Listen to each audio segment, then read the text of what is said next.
And at last, our dream home is complete, and we'll be moving in a week. In the midst of it all, my husband dropped a bombshell. Seems like Mom and the others have started packing up too. What? Is your mom moving too? Huh? What are you talking about? Of course they are moving to the new house. Wait, by new house, do you mean your mom bought a house too? Are you out of it?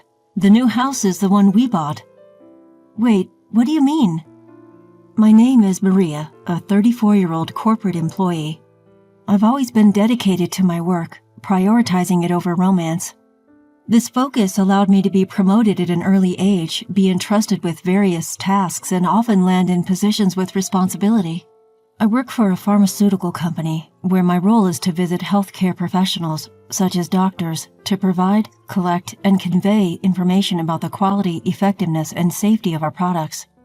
I am busy traveling to various hospitals daily and preparing presentations on new drugs for doctors, even when I return to the office.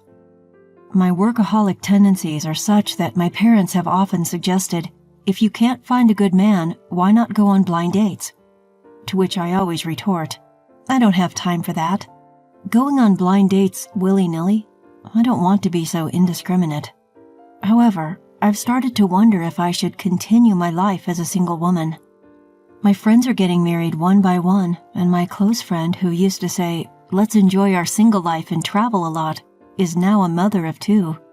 Although I still believe that marriage isn't everything in life, I'm starting to feel a sense of urgency about whether I should end my life without experiencing marriage. That's when I met Robert, who later became my husband. A friend, hearing about my concern, introduced me to him at a party she hosted. Robert, 5 years younger than me, was 29, apparently works as a web designer. Like me, he had prioritized his work and often ended up being dumped because he wasn't good at balancing work and love. I thought, he's just like me, and felt a strange kinship with him. We hit it off right away and began dating. He understood our work commitments, so we only met when our schedules allowed, which made the relationship very comfortable. He seemed very dedicated to his work and gave me a very serious impression, which made me think that I could marry him. His parents had also suggested to him that it's about time you should think about marriage, and had even brought up the subject of arranged marriages. This similarity in our circumstances made me feel that he was indeed the right person to marry. After about a year of dating, we got married. My parents were thrilled that I was getting married, and my mom even burst into tears. I believe she was genuinely happy because she cried so much. Not just when we announced our marriage, but also during our wedding ceremony. This is how the married life of my husband and I started, but we immediately hit a wall. That was the presence of my in-laws. Since our house was about a 10-minute walk from my in-laws, we often got called over. It was always my mother-in-law who would call us, seemingly with the intention of badgering the daughter-in-law while meeting her son.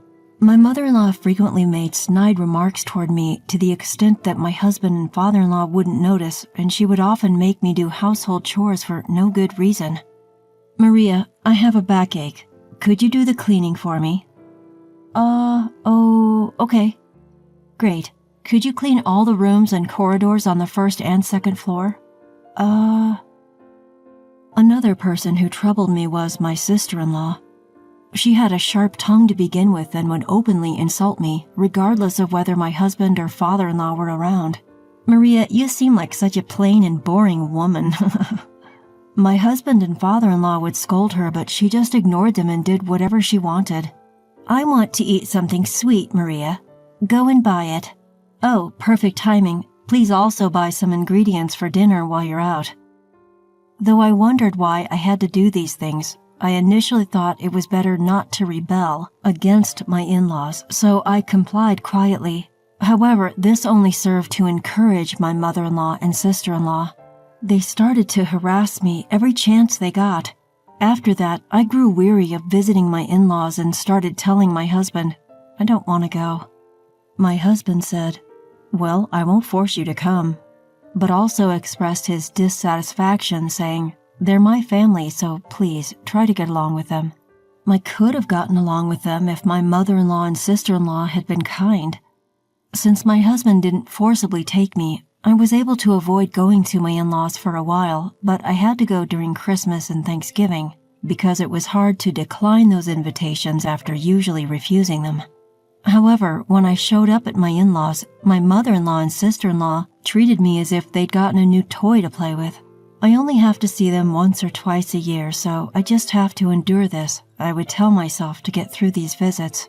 If it weren't for the situation with my in-laws, my married life with my husband would have been close to ideal. He knew I loved my job, so he let me do overtime whenever I wanted, and we shared household chores. I was truly grateful that he was understanding about my work. My husband also supported my dream, that is, to build my own home. This has been a dream of mine since I was a child. Well, even though my husband is supportive, I decided to build the house using only money I saved by myself, so there's no financial help from him. So rather than support, it's more like he's understanding of the situation. The funds for my dream house have been mostly saved from part-time jobs since my student days. It's not something to openly brag about, but I have a pretty good salary at my company, so I was able to save a decent amount each month. This is one of the reasons why I was able to prepare enough funds at this age, I think. Finally, the funds for my dream house reached the necessary amount, so I promptly requested a construction company. Floor plan and design and such, I had researched variously since long ago, so I was able to smoothly convey my wishes. So I was thinking of making this your workspace, Robert. Since your web design job is often working from home, I thought you'd find it relaxing if it's a place with good sunlight and a nice outside view. That sounds great. I'm really happy. Thank you. The dream house is quite far from my in-laws, so my mother-in-law and sister-in-law probably won't be able to visit often. Excitedly, I waited for the house to be completed, and finally our dream house was completed, and we decided to move in a week later. In the midst of all this, my husband made a surprising remark. My parents have been packing up quite a bit, too. What? Are your parents moving? What? Of course, they're moving to the new house. Wait, the new house? Did your parents buy a house, too? Are you spacing out? The new house is our house. What? What do you mean? Why are your parents moving into my house? Why? Well, when I talked about the new house, they said they wanted to live there too. What? Why did you decide something like that on your own? I can't believe this. What's the matter? Is that bad? Of course it is. My dream was to build and live in my ideal home. Why do I have to be interrupted by your parents? Interrupted? They're my family. You may not have noticed, but I've been bullied by your mother and sister. I can't live with them. Even after I said this much, my husband did not understand and said something unbelievable. Enough. Stop being so selfish. What? My mom and sis were saying this. They said they were troubled by your bad attitude. They said they just wanted you to be a good wife. You took their side? You believed them? Enough. You really don't listen, do you? You're older but act like a child. Anyway, I'm giving our new house to my parents. If you resist, yeah, we'll get a divorce. What? Yes, I'm serious. I'm going to visit my parents' house today. You should stay alone and cool down your head. Reflect on your actions. And saying that, my husband went to his parents' house. I felt my love for my husband cool down in an instant. After all, he was a child born of that mother. Perhaps his self-centered nature was fundamentally the same. The next day, my husband returned home with a smug look on his face. Have you reflected yet? What am I supposed to reflect on? Are you sure of your words? Here are the divorce papers. I've already filled out my part. Didn't I tell you? I'm serious. If you're not repentant, we're getting a divorce. Think you can remarry at your age? Just stop being stubborn and listen to what I'm saying. Even my parents said they'd forgive you. I understand. Good girl. If you've learned your lesson, don't defy me again. I can't believe I didn't see my husband's true colors until now. Maybe he showed his true colors when I got a valuable new house. It seems like he's the type who becomes arrogant when he succeeds. I'm glad I found out before we started living together.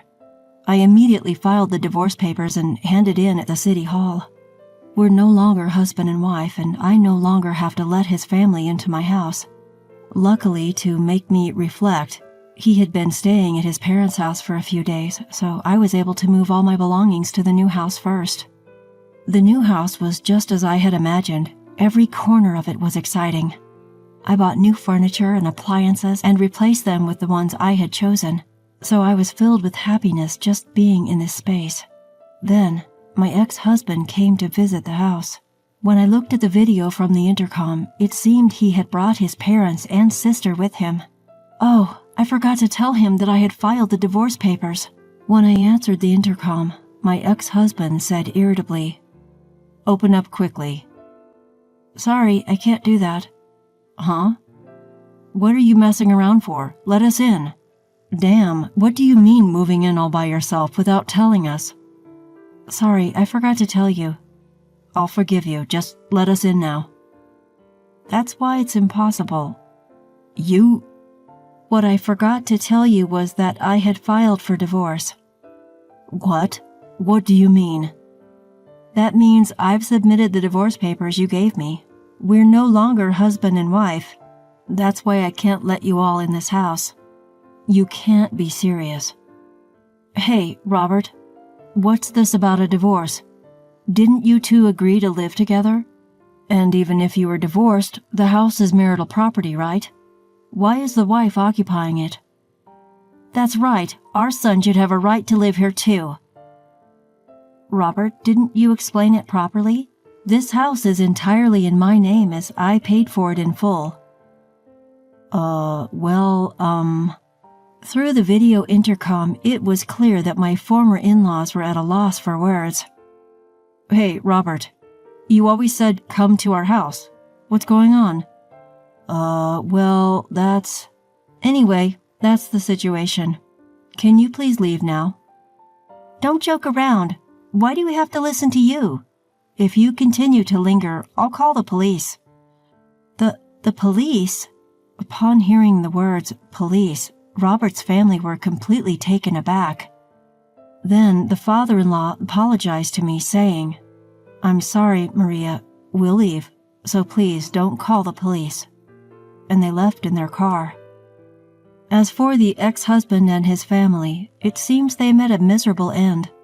The father-in-law, having learned about how I was being bullied by his wife and daughter, divorced his wife in disbelief and cut ties with both his son and daughter.